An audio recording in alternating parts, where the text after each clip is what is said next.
Hello and welcome to another episode of eScoot Talks. After a couple of comparison videos, today we have a little bit different episode.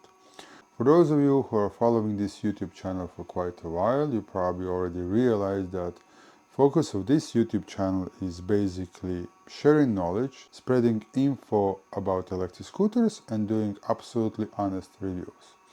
And today we have here a really special guest. If you're watching some of my older videos, you might remember a story regarding solid tires and how I actually realized that solid tires are actually pretty bad. For those who don't know that story, I'm gonna try and just quickly share it with you. So I got my first scooter in 2018, and then pretty quickly after that I got another Xiaomi scooter. I got a puncture on my first Xiaomi, and of course first thing I did, I jumped on solid tires. My second scooter still had pneumatic tires and I was trying to kind of keep it almost like new, so I would use it every now and then just to commute to work and back, or mainly to maintain the battery in top form. After installing solid tires on my first scooter, a couple of days after that, I actually started having problems with my ankle, that I have a metal plate and screws in there because I injured it in 2012. But I didn't notice any connection. I just thought it's like, I don't know, I'm just, walking too much in my work, standing too long or something like that. But then every now and then when I would grab my second scooter and use that scooter to go to work for a couple of days, there was no problem. So after a short period, I actually realized, oh, problems are actually vibrations. And this is that second scooter. So I bought this scooter end of 2018 and I got finally reunited with it. Now that scooter was actually owned by my friend for quite a while. In 2018 we had mainly Xiaomi's m365, we had 9-bot ES series, and we had Kugo's 1S. My friend had a 9-bot ES4 and he had a fried controller, and I actually wanted that scooter because of those LED underlights, it just looked cool. So he had a faulty scooter, I had a working scooter, and we came to a deal that we're just gonna swap scooters. So I have something else, he has a working scooter, everybody happy. On his scooter, controller was fried, and that's when I learned you don't buy the cheapest possible parts online. I got a controller for that scooter, didn't even know that it's actually a knockoff, a copy controller.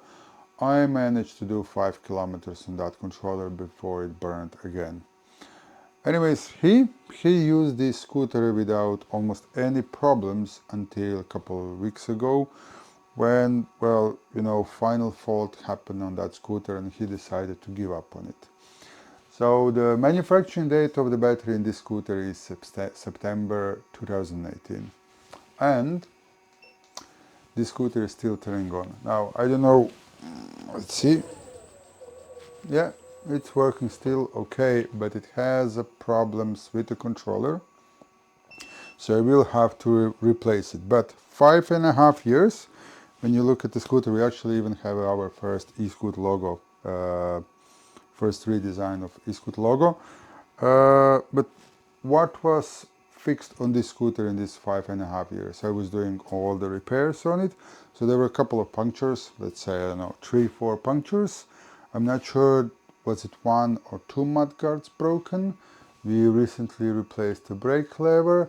1 set of grips were replaced at some stage, and now it needs a new controller. If we put all those numbers out there and calculate, then those scooters were sold by Tree Network for 420 euros. With the tires and punctures and everything, all together this scooter cost maybe 800 euros. And it lasted 5.5 years. So if you divide that, 5.5 years, a little bit over 2,000 days, that scooter cost 40 cents a day plus charging.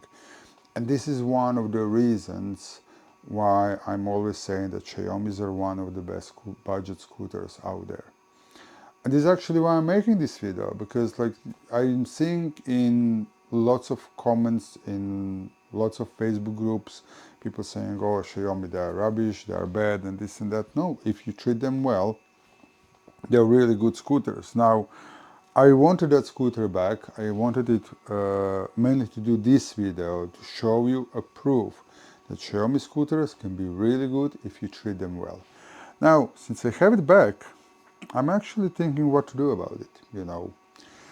So, I don't know if you have any suggestions, leave them in the comments down below. I'll definitely replace that controller because it's sometimes making weird vibrations. Sometimes it just accidentally stops. I think that it's going to be either controller or dashboard. I'm suspecting that it's going to be a controller.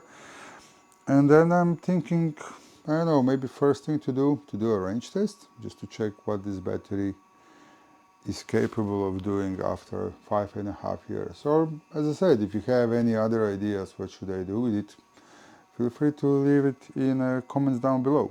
But overall, like, you know, how many of those scooters that we had in 2018 are we still seeing on the road? Like Ninebot ES series, especially the versions like ES4 that had external battery.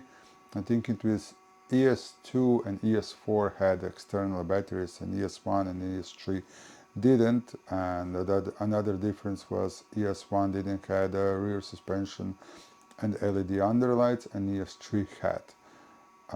If I'm wrong, correct me in the comments. So pretty big problem was actually connector between external battery and controller. Because of solid tires and vibrations, there would be lots of problems with them. Those connectors would get broken.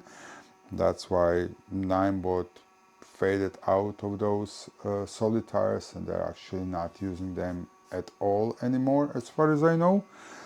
And they went for pneumatics because it just caused way too many problems. ES series Ninebots, I can hardly see any on the road anymore. When it comes to Kugo 1S, I actually don't remember when it was last time that I saw that scooter on the road. So yeah, I think I'm gonna wrap this video up here.